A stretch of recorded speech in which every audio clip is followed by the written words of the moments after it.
Hi everyone, I'm Aura. Welcome to this new Hack My Home video.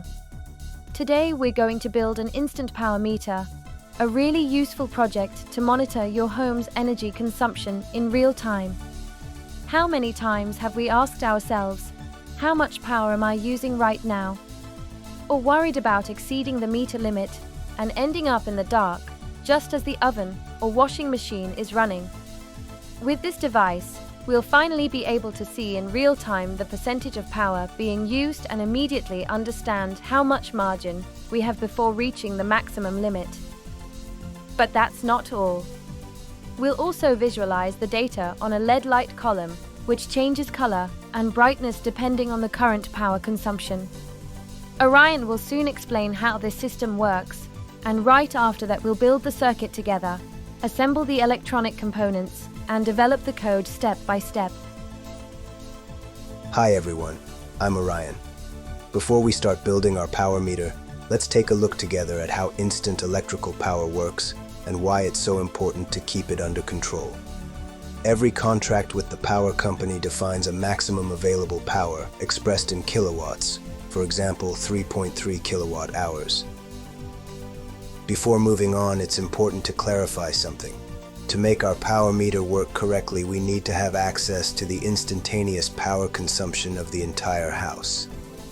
This value can be obtained in two ways, either downstream of the main meter using a single power sensor that measures the total household consumption, or through a network of distributed sensors placed at different points in the house, such as smart plugs, Tasmotor or Shelly modules, which send their data to Home Assistant, where a helper entity adds them up to calculate the total instantaneous consumption.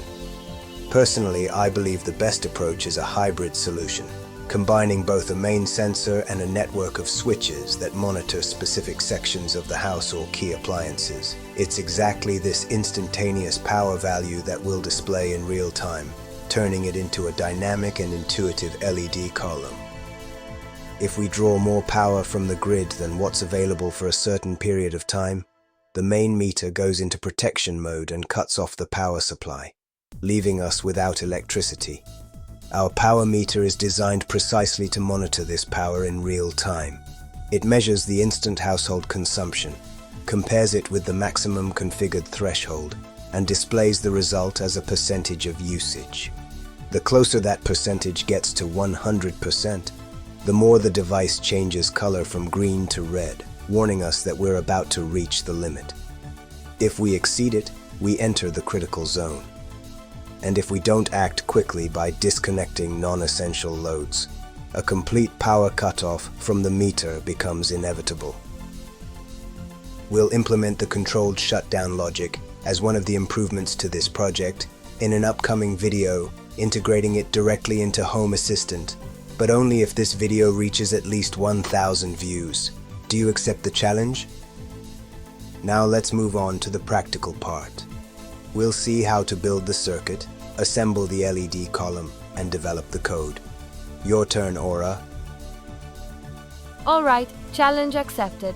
Now let's take a look at the components we'll need to build our power meter. Let's start with the cylindrical glass container with a bamboo lid, which we'll use upside down. The lid will become the base of the project, and inside it we'll place all the electronic components. The core of the system is an ESP32 board, which will handle both the calculation logic and the communication with Home Assistant. For the visual card, we'll use a 16 by 16 RGB LED matrix, individually addressable, which will be curved into a cylinder and placed inside the glass container to create the light column effect. Finally, we'll need a USB cable for powering and programming the board. All these components will be integrated together to bring our power meter to life. The wiring part is quite simple and doesn't present any particular difficulties. You just need a basic familiarity with a soldering iron. We'll start by connecting the Wemos D1 Mini to the LED matrix. Both share the same plus 5-volt power line, the red wire, the ground or negative pole, the black wire, and the data connection, which goes from pin D2 on the Wemos to the data IN pin on the LED matrix, orange wire. For better signal stability, it's recommended to add a 330 ohm resistor in series with the data line. So the connection goes from pin D2 through the resistor and then to the data IN pin of the LED matrix. Power is supplied through an external 5-volt adapter. The positive wire, red, should be connected to the 5-volt pin on the Wemos, while the negative wire, black, goes to the GND pin. To stabilize the voltage and reduce current spikes, it's important to add a 1000 microfarad electrolytic capacitor connected in parallel between plus 5 volts and GND, preferably close to the LED matrix. And now it's time to start coding. Your turn, Orion. Here we are, time for the code. You can find the full code attached below, but let's go through the most important parts together. First, we define a global variable to keep track of the connection status with Home Assistant, and once the device finishes booting, we start the power meter effect, which we'll use to visually display the instantaneous power consumption. We then check through the API section whether we're connected to Home Assistant and update our global variable, setting it to true or false depending on the result of the check. Next, we define the sensor instant house power, which reads the value from the instant power entity already defined in Home Assistant. We also configure the LED matrix, specifying the data pin used to send information. It's set to be off by default. We'll turn it on during boot. And we limit its maximum brightness to 65% to reduce current draw. Now we're ready to write the code for the power meter effect. We'll need two functions. One to set the color of a specific pixel on the LED matrix, and another to calculate the correct index, since the matrix is wired in what's known as serpentine mode.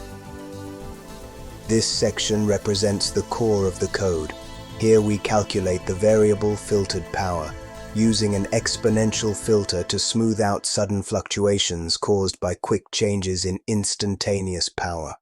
If the instant power sensor already has a valid state, the value is updated with the current reading. Otherwise, it remains set to 0. The filtered power is then recalculated by combining 90% of the previous value with 10% of the new instantaneous power reading. This approach produces a more stable and realistic trend over time. Finally, the filtered value is divided by 3,300, which represents the maximum household power in watts, 3.3 kilowatts, to obtain the percentage of usage. This part of the code brings the power meter's visual effect to life.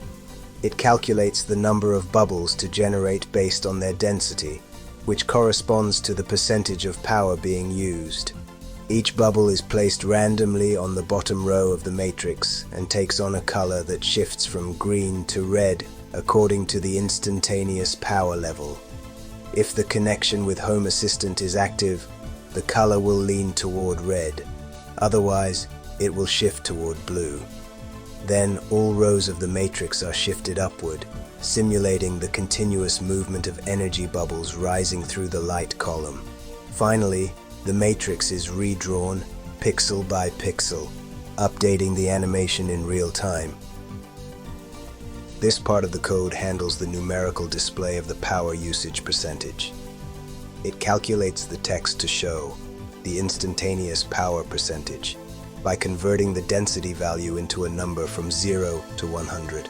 The text is then made to scroll horizontally across the matrix, and its vertical position changes dynamically based on consumption. The higher the power, the higher the number appears. Each digit is drawn pixel by pixel in a light gray color, blending smoothly with the underlying bubbles and creating a realistic, seamless visual effect that integrates perfectly with the main animation. And here we are, at the end of our project. I hope you enjoyed it. Remember, the code is available in the first comment below. Let us know what you think and which project you'd like to see next. We'll do our best to answer and make it happen. And don't forget to subscribe to the channel and turn on the notification bell. It costs you nothing, but it really helps us grow and keep bringing you all the latest news from the Home Assistant world. Greetings from Aura and Orion. See you soon.